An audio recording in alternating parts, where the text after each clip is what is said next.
We pick up from where Lione had tried to kiss our hero Ryo, but his slave girls Rora and Sarah got jealous and stopped her right in her tracks. Despite this, Lione still wants to get freaky with Ryo, but the slave girls become jealous, so they start acting cute and angry. Since they mentioned that surprise attacks are not allowed, Lione simply comes up with a better plan to have her way. She asks Ryo to come with her into the carriage that has been prepared for their journey ahead. Lione even has some booze ready for her to enjoy with our hero, and she wants to have a good, long chat with him. Naturally, both Rora and Sarah tell her that she can't do this, even if their master is fine with letting his intrusive thoughts win. With no other excuse left to give, the girls say that Lione can't trick a teenager like Ryo into doing unspeakable things to her with the promise of booze. Of course, our hero wants to have some fun, so he tells his slave girls that he's fine to hold a strategy meeting. On top of that, he has no issues with drinking either, but Rora and Sarah don't want to share him with any other girl, so they tell him to keep quiet. Anyway, nothing ends up happening, and Ryo is left to imagine what could have happened if he just let his intrusive thoughts win. The night passes by, and it's time to set out for the mission to protect the merchants. All seems to be going well for now as Sarah takes the lead in riding the carriage. However, just as Ryo had expected, the team is walking right into a trap as they are being watched by an evil group. They comment that things are going as per the plan, and the team is using the exact same route that was given to them. However, since there are quite a few people, they need to be careful. First thing is to order the bowmen to shoot and capture all the team members when they split up. We see a shady man in the middle of the bushes telling his men that there is no need to take the heads of these people, but they just have to capture a witch who cannot be allowed to cross the border. With that, an intense sequence kicks off wherein the enemy forces fire their arrows at our hero and his squad. Sarah calls out to her master to let him know the show has begun, so he turns on fight mode. Ryo orders Sarah to avoid the arrows and charge right through the enemy. She does as he says and rushes the carriage through the onslaught. At the same time, the other members notice that a cavalry is chasing after them. Things aren't looking good, but Ryo seems to feel that he is indeed the target of this whole trap. After all, the arrows are only being aimed at the carriage where he is sitting. Our hero is led to believe that this is a gift from Princess Shaldana for letting her and Sato live. But he must stick to the job and let the merchants pass through. Things get rough, so Ryo tells Sarah to keep the carriage steady. He then proceeds to eject the carriage in the most impressive manner. Now that he's created a chance for Sarah, he tells her to make the most of it and create some distance. She does as he says and goes full force with her master sitting behind her. However, Rora spots something even more shady as the merchants are standing right in front of them and pointing their swords at the team. As a matter of fact, they are being led by the same fat man Masara, whom Ryo had choked earlier. He orders everyone to charge at our hero, so Ryo braces for impact. He and the girls are surrounded by the enemy forces on both sides, and it looks like Ryo will have to unleash his full strength once again. He did expect this to happen, but then in a sudden turn of events, the merchants cross Ryo and the girls. He is surprised that they are not attacking him and turns back to see that they are going for the cavalry from behind.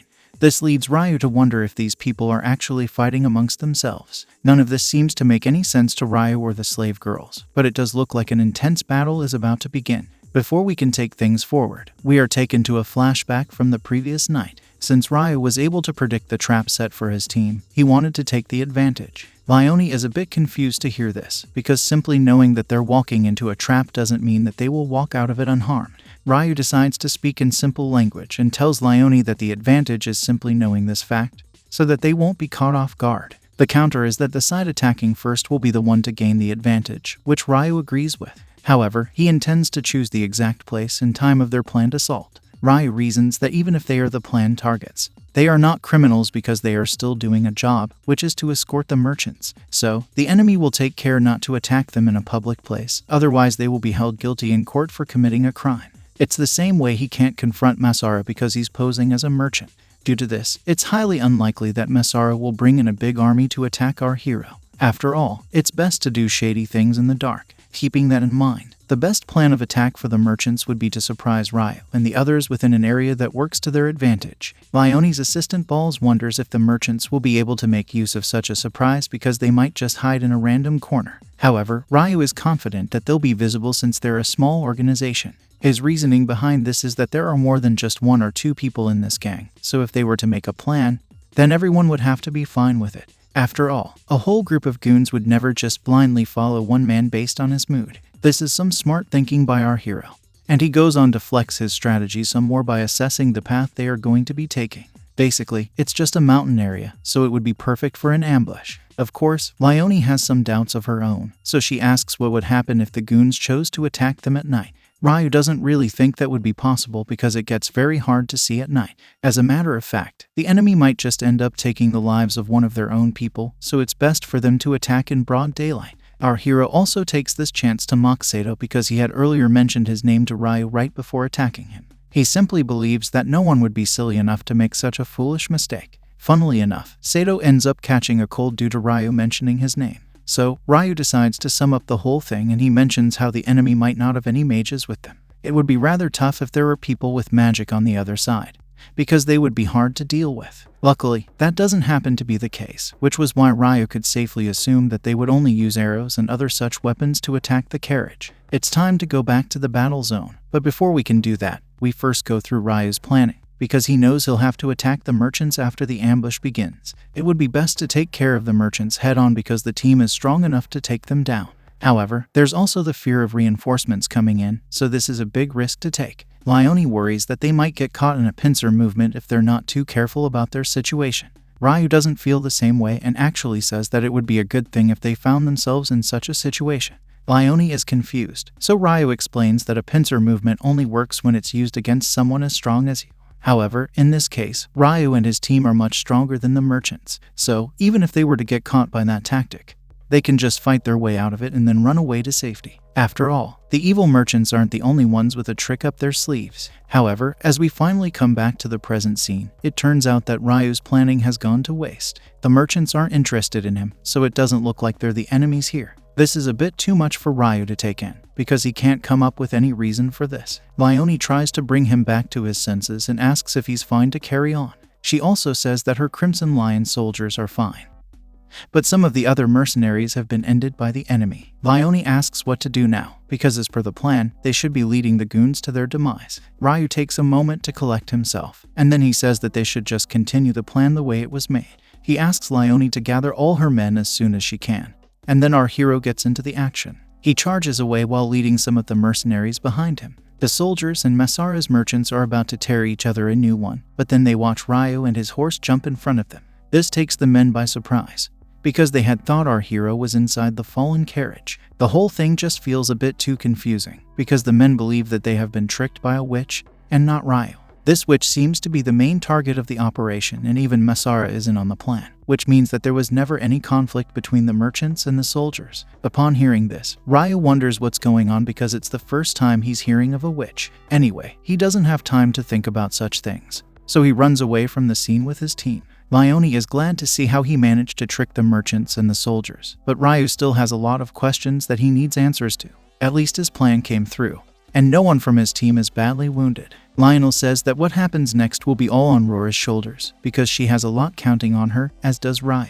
Now, we are taken to yet another flashback where we see Rora, who is sitting under a tree. She is calm and cute as always, but then she hears someone behind her and gets alarmed. Luckily, it's just her master who is calling out her name. Rora says sorry for being lazy, and she says that she will get ready for the next day as soon as possible. However, this is not why Ryu has come to talk to her. He has something important to say, but his slave girl seems to fear the worst whenever he talks to her in private. Rora feels that she is going to be chased away by her master because she didn't let him do lewd things to Lione. She even goes on to say that Ryu only likes girls that are softer and cuter than her. Since she's a battle slave, she feels that her master doesn't like her powers. Of course, this is not at all what Ryu wanted to say, and he tries to calm Rora down by saying he needs her something that only she can do. Ryu mentions that he needs her to finish off the plan that he had started. Basically, Rora will need to lure the enemies away from their attack zone, and then lead them to a magic circle where they will get trapped, thus turning the tables on them. Once this is done, Ryu will give her a signal and then she will use her magic to wipe out the soldiers. Since her master is trusting her with such a task, Rora feels good about herself and lights up like a doll. She says that she will happily do this for Ryu, and is even ready to wipe out thousands of soldiers with her magic if he wants her to. Of course, our hero tells her to calm down because he has no such idea. He reminds Rora that the enemies will be riding on horses, so that makes the whole thing a bit more difficult for his slave girl. She does have wind magic, but it's not stable enough to attack such a fast-moving object. This is exactly why Ryu has called for backup to assist Rora. He tells Rora that Balls will be helping her because he's quite strong. However, the slave girl says that it would be better if she was the one assisting Balls, because he is much stronger and faster than she is. This takes Ryu by surprise, so he asks Rora if she is really his battle slave. She doesn't get what he means by this, so he says that he only trusts her and no one else. So, even if Balls is better than her, he would still want Rora to do the job. It's obviously easier to have your slave complete your tasks, so Ryu pumps up Rora by telling her that only she has the power to make his plan a success. It's a rather dramatic scene, but then we come back to the present where Masara is screaming like a madman. He seems to be very keen on getting rid of the witch that was mentioned earlier, and the merchants make their way to our hero. The problem here is that Ryu doesn't want anything to happen to the merchants because they're the ones paying him in the first place. The rogue soldiers are still fine, because Rora's magic will be more than enough to take care of them. This puts our hero into a serious frame of thought, because he needs to make sense of what's going on. The merchants were the ones who raised the request and are paying him for transport, so they are neither his foes or his allies. Even the goons going after the witch are not exactly after Ryu, so they can't be called the enemy either. The only people who need to be punished are the ones who are directly trying to attack Ryu.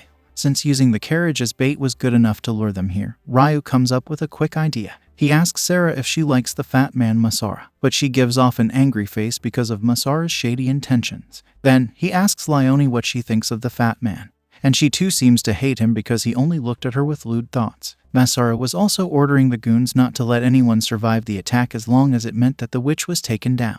This is all it takes for Ryu to make things interesting with his genius move. He charges at the goons and then calls out to Rora in grand fashion. With that, his slave girl emerges from the shadows and chants an epic spell to summon giant bamboo shards. Balls offers her some assistance, and the attack that follows is truly devastating. It looks like all of the attackers have been taken care of by this move, but Ryu isn't going to get carried away so easily. Leone also suspects some movement from within the shards, so she asks the others to check for any survivors. Ryu is able to find Masara's head popping out like a little toy, and he asks him if he feels alive right now. The fat man is not pleased by the way things have gone, but then Balls tells Ryu that the number of survivors has been ensured. Ryu is pleased by his quick work and goes on to applaud Balls for being able to merge his magic with his slave girl. Even Balls speaks highly of Rora because this was his first time doing magic with a slave girl. While the men have a nice chat, Masara tries to get their attention because he's feeling a bit left out. He mocks Ryu and tells him that he has just gone back on his word. After all, he did just trap the person who paid him for a job.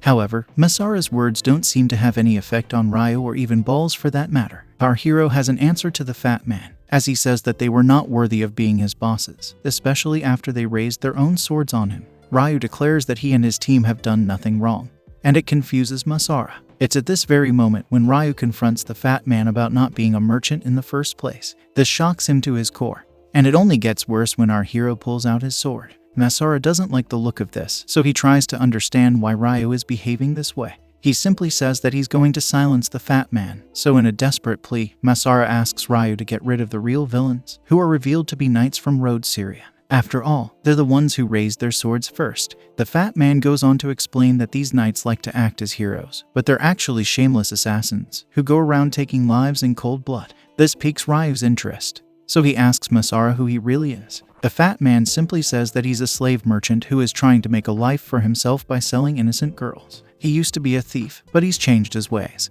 And then he even tries to convince Ryu to let him go. However, Masara is so cheap that he says he'll sell slave girls to Ryu for cheap prices, instead of giving them for free. Ryu knows a bad deal when he sees one, so he mocks Masara for being a shady weirdo. Of course, the fat man gets angry because he didn't even know how skilled Ryu actually.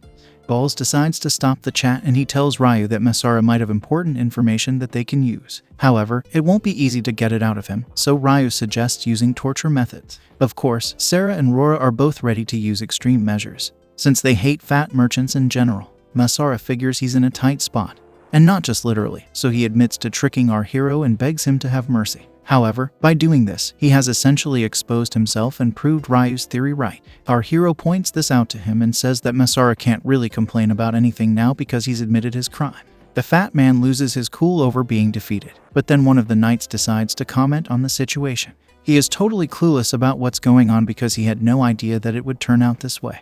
Basically, the knights were sent here to hunt down a witch, and since she's a big target, they were willing to take the risk. Ryu decides to turn on his alpha mode and he walks up to the knight with intent. This knight turns out to be the leading soldier, whose name is Mihail. Ryu sure seems to recognize him, and even calls out his name in front of everyone. It's at this moment when he points to Rora and tells Mihail that he is looking at the next ruler of Rhodes, Syria. Mihail is shocked and speechless as he gazes upon Rora's curvy body, but not with any intrusive thoughts. Our hero once again states that Rora is the next ruler of the Rhodes Syria kingdom, and the tension rises between Mihail and the slave girl. He asks her for her name, but she only says Rora. Mihail asks for her family name, but Ryu doesn't understand why that is needed. The Knight Leader says that you can only become king if you have a known origin, which is a bit of an issue for our hero. He knows that he can't let Rora use her Malphist name because that would lead to a lot of trouble in this world.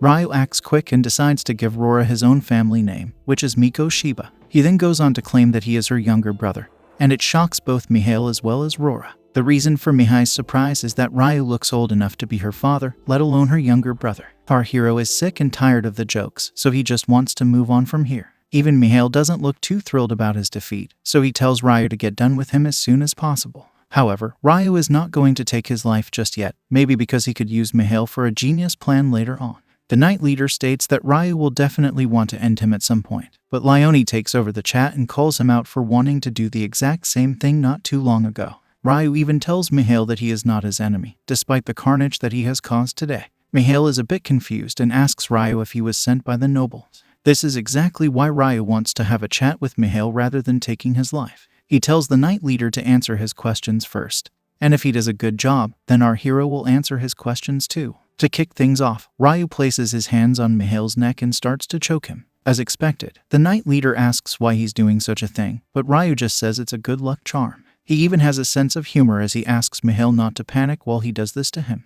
Ryu has his fun, and then he hands over the questioning to Sarah. The slave girl is very eager to talk to Mihail, but he's just amazed to realize that both Sarah and Rora are twins. It looks like his own intrusive thoughts are coming to the fore, but then Sarah asks if he's actually from the Imperial Guards of Rhodes Syria. Her second question is if the whole purpose of this attack was to protect the throne of the kingdom. Question number 3 is if Mihail and his men planned their attack to protect the princess. And by this point, the Knight Leader is already sweating out of anxiety. The fourth question is whether the knights are fighting the nobles under the orders of the queen.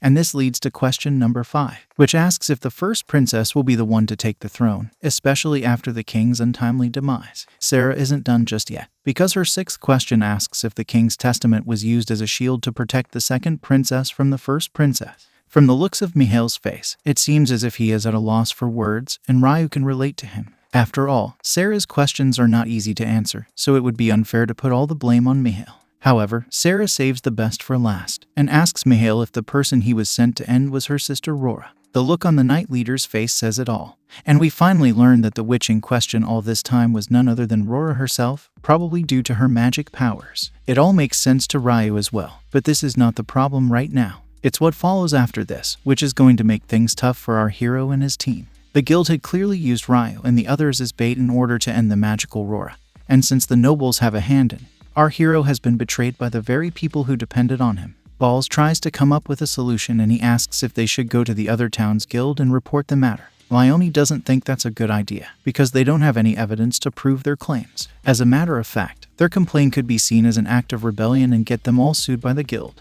The name that comes to mind right now is Valls, who is the same noble that gave this job to Ryu without even asking for his permission. The team needs to find a way to prove how Valls was involved in all of this, but even then, Ryu knows that they won't have it easy if they go against the guild. On top of that, Valls is a very rich man, which means that he can use his wealth to bribe officials whenever he wants. Leone starts thinking, and she mentions the city of Fulzard, which is the largest trade hub in the kingdom.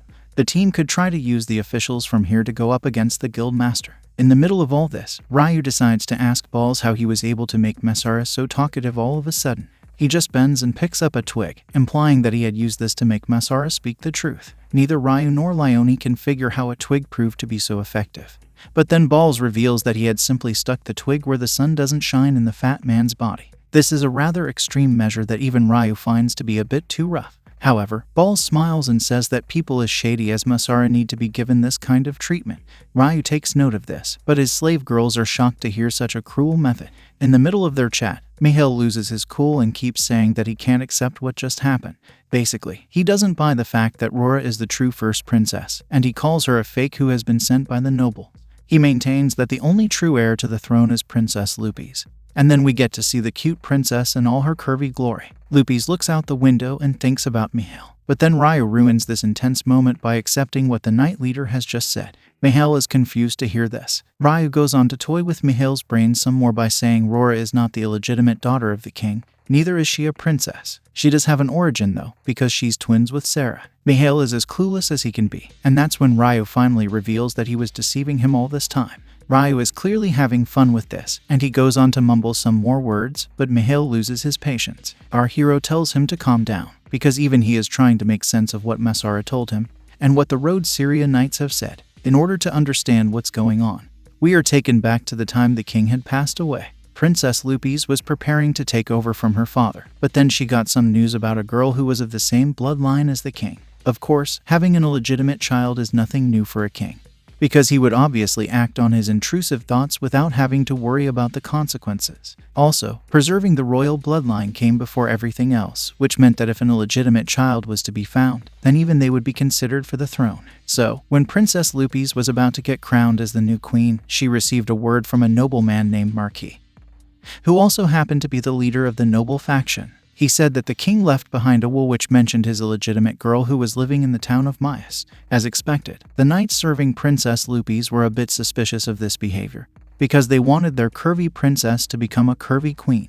It was due to this will that the knights set out to find this illegitimate child and expose her for being a scam, which explains why Mihail had assumed that Rora was sent by the nobles. Anyway, this news had led to a lot of friction between the knights and the nobles. While the knights were skilled and strong, they did not have the knowledge of internal affairs, and the nobles took advantage of this to have their way in the kingdom. The knight faction was getting weaker due to this, and then one fine day, news came out that some people from Myas were coming to Road Syria, and that too, through Marquia's territory. Of course, this led the knights to believe that it was army gathered by the nobles and the illegitimate child of the king, which explains why Mihail and his men came to attack our hero. Now that the knight leader has explained everything to Ryu, he asks him what the illegitimate daughter of the king looked like.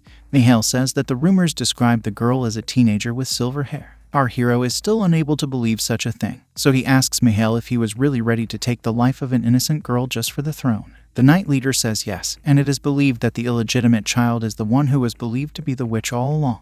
Ryu is ashamed to hear such a thing, and he tells Mihail that his plan was very reckless. The problem is that even if the plan had become a success, it would not have solved the root of the problem between the knights and the nobles. Ryu also tells Mihail that by his calculations, the illegitimate child should have already reached Road Syria by now, although he can't give any proof of the same. This is devastating news for Mihail. And then Leone decides to rub some salt into his wounds by saying the nobles have spread false information. The whole plan was to make them chase after Ryu in the first place, because he was nothing more than bait. Mihail has the look of defeat on his face, but Ryu decides to explain the whole thing to him. Basically, the nobles had bribed the guildmaster Vals into finding a teenage girl with silver hair, who in this case happened to be Rora. On top of that, they also chose a low-rank adventurer like Ryu, because taking his life would not have made much of a difference to anyone. The whole plan makes sense now, but Rora is still unable to believe that she was the actual person used as bait. Ryu admits that he did not expect such a plan, because he thought he was the prime target. Even Leone says that she mistook herself to be a target, but feels that she could have been chosen as the bait if she was a few years younger. Despite solving the case, Ryu still doesn't get why Mihail chose to chase after him and his team even after knowing that Rora was not there with them. It turns out that Sarah still matched half the description because she's a teenager, so the knights had just assumed that she could have been the illegitimate child. However, our hero still expects better from the knight leader than to chase after the wrong people. Mihail can't take the insults any longer, and just says that Sarah could have been wearing a wig to cover her blonde hair, so he had to take the chance. On top of that, the travel route from Myas to Road Syria was just too good to be true, so he couldn't help himself. Of course, this is where it all went wrong because the knight leader allowed himself to get deceived by the noble. Ryu is not shy to mock Mihail for his mistake, but Balls has one more question to ask. If the whole plan was to fool the knights, then what was the need to use Masara and his merchants in all this? It turns out that the fat man was supposed to take care of the knights and gain favor with the nobles, probably even earning a reward for his efforts. Leone gets upset upon learning this, because it only goes on to show how sly Vals is as a guild master. Ryu breathes a sigh of relief for having figured everything out, but he still has work to do. Mihail is just sulking in the corner, so our hero tells him not to cry over spilled milk. He goes on to tell the knight leader that they're somewhat in similar situations. Sure, Mihail was tricked by the nobles, but Ryu is in a pretty tough spot as well, considering he's a wanted man whose face is known by Princess Sheldon. So, our hero proposes to work together with Mihail, which comes as a shock to the Knight Leader. With this, the mystery of the witch and the merchants finally comes to an end, and we move to the kingdom of Rhodes, Syria. Princess Lupis has arrived in her giant castle, and we see Mihail coming back to her. However, since he and his knights have been humiliated, all they can do is bow down to their princess in shame. Lupis asks Mihail to lift his head, and she says that she already knows what happened because she was informed of it by Maltina. However, instead of being sweet or cute, she says it's too bad that Mihail failed his mission. It turns out that our hero and his girls are also present here, and he feels something bad about to happen if this is how the princess is feeling. Of course, we need to understand how this happened in the first place, so it's time for another flashback. It's the night after Mihail and his men were beaten, and everyone is at the camping site. Suddenly, the Knight Leader screams that it's not right to mock his honor, and it leads to a commotion. Ryu comes to see what's going on, so Rora tells him that Mihail and Leone are having a bit of an argument. The lion girl is not someone who's just going to sit back and listen to a knight scold her, so she calls him out for trying to end her and the team. Mihail feels guilty, but maintains that he did not have any other choice. Ryu is not too thrilled to see this chat because he knows there's no way Leone and Mihail will get along. One is a mercenary who only cares about money and cash, while the other is a knight who only looks at serving his princess for the kingdom's growth. Leone decides to mock Mihail further by saying that all knights are just muscle brains. The Knight Leader doesn't take to this kindly, so he orders the lion girl to say sorry right now. Even Balls thinks that his mistress is being too rough, but Rora asks Ryu what muscle brain means. Our hero takes this chance to educate his slave girl on the term, and she seems to like the fact that a muscle brain is a person who simply acts without thinking.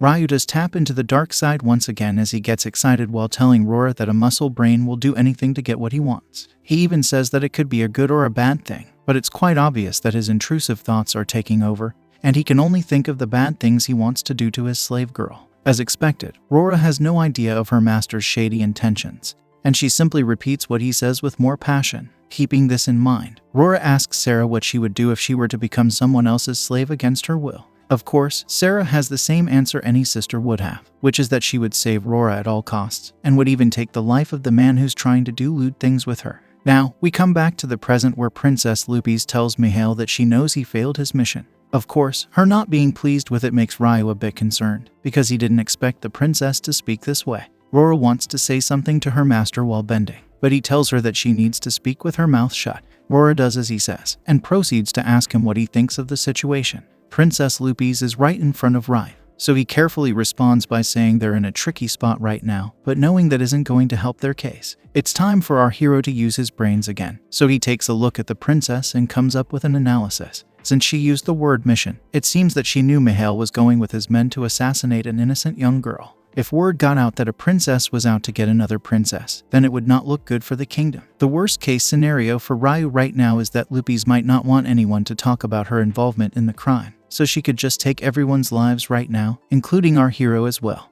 Now, his eyes fall on a night girl and wonders if she is Maltina. If that's the case, then Maltina is a very stupid girl because she has just spoken ill against Mihail, who is Princess Lupis' most loyal subject.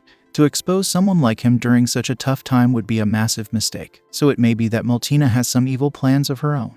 Lupis goes on to say that the failure of the mission has led to many knights losing their lives. This is true, and the worst part is that Ryu and Rora are responsible for taking those lives without mercy. The princess goes on to tell Mihail that he is still alive despite being the captain of the troops. Of course, the captain always has to go down with his ship, so Lupis says that she will have no other choice but to execute Mihail for his actions. Ryu had feared something like this, but he never expected such a curvy princess to be so cold.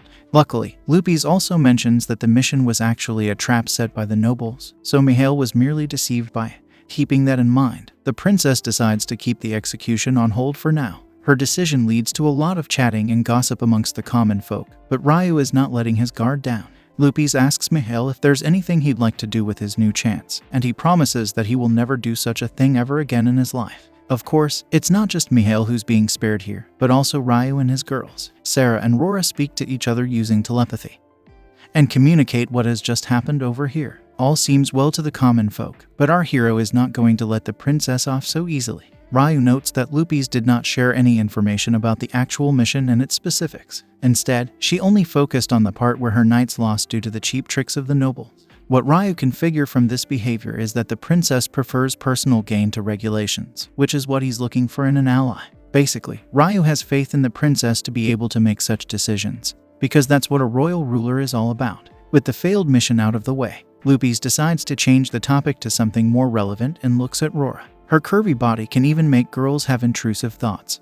But Lupis keeps her hands to herself and asks the slave girl if she is indeed the illegitimate child of her father. Rora stands up as per the princess's commands and she agrees with what Lupis is saying. Ryu watches on with caution as Rora confirms her name to the princess. However, she goes on to reveal that her family name is Malfist, and even introduces Sarah as her twin sister. Lupis becomes alert when she hears this name, because she's come across it before. As a matter of fact, the Malfist family was quite popular in the central continent a while back, but no one talks about them anymore. Maltina takes this chance to tell her princess that the illegitimate child doesn't have a sister. Lupis then takes a good look at both Rora and Sarah to assess if they really are sisters. That doesn't take long since they're twins, so the princess is convinced. Now that her place in the throne is secure, Lupis says that she would like to know more about the slave girls. However, they will have to wait till another time, because the princess leaves the scene. She also allows Ryu and his team to stay at the castle and enjoy themselves. Our hero can finally rest for a bit as we are taken to the royal dining room in the castle. It's a lavish space and Ryu is a bit overwhelmed by the wealth around him. Of course, he's getting treated very nicely. And he even gets a giant treasure, so he asks Lupis what this is all about. The princess simply asks him to consider it an apology for getting him caught up in the trouble of her kingdom's internal conflict. The treasure does look valuable, but this is not what our hero has come here for. He tells Lupis that he's already told Mihail what he wants. This makes Lupis switch to a more serious tone, because Ryu wants to join her army. She says that she needs more time to think about this, but our hero wonders if she's just telling him to take the treasure and leave. Of course, this is not what the princess meant, but Ryu openly tells her that he's her best bet to get the throne. After all, her chances of becoming the new queen are pretty much zero after what the nobles have been doing. Our hero doesn't like to mix words, but Maltina gets triggered by what he says and threatens him with her sword for mocking her princess. Ryu is not affected by this because he can easily rip her apart if he wants to. Maltina calls our hero a commoner and proceeds to speak rudely just because he said the truth to Lupis.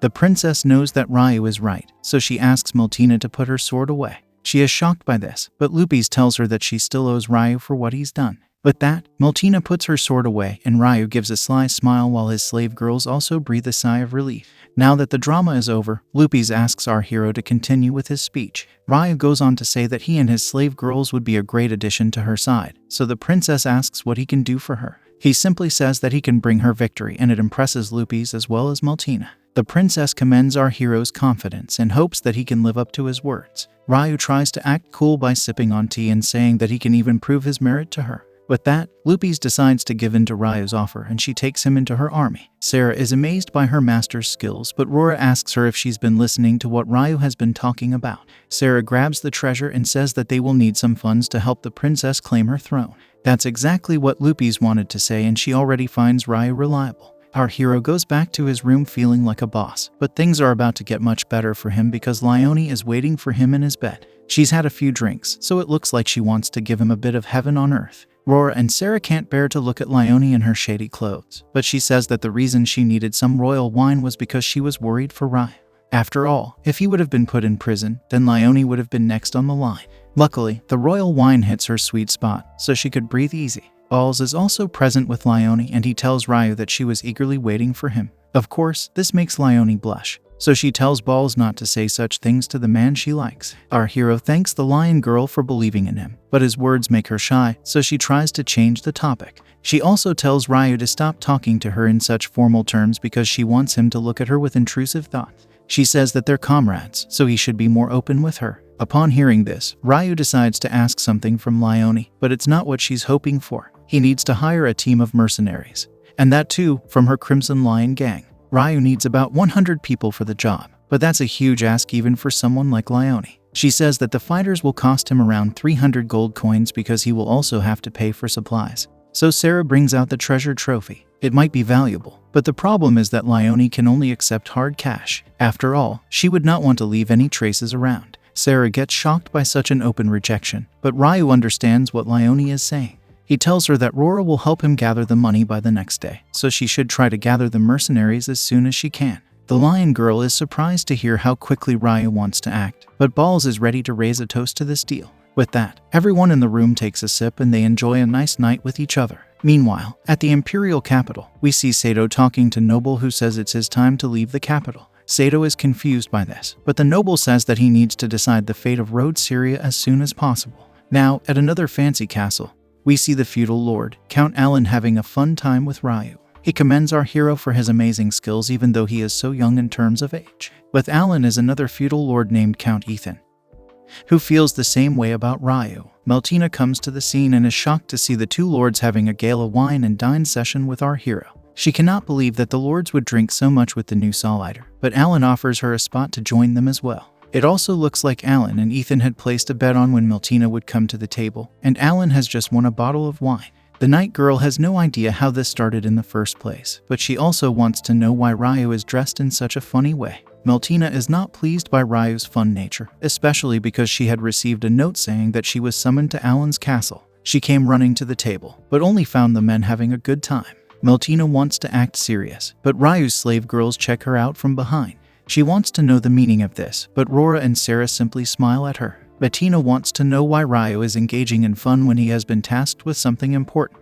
The princess is relying on him for his skills, so he shouldn't be drinking with feudal lords. Alan takes this chance to tell Meltina that he and Ethan have decided to support Lupis during this battle. The night girl can't believe her ears, but that's when we realize that Ryu was planning this right from the start. Meltina knows that this is a big deal because both Alan and Ethan have always chosen to stay neutral when it came to choosing the knights or the nobles. Now that they're on her side, she screams in joy and asks them if they have finally seen the justice behind Lupis' action.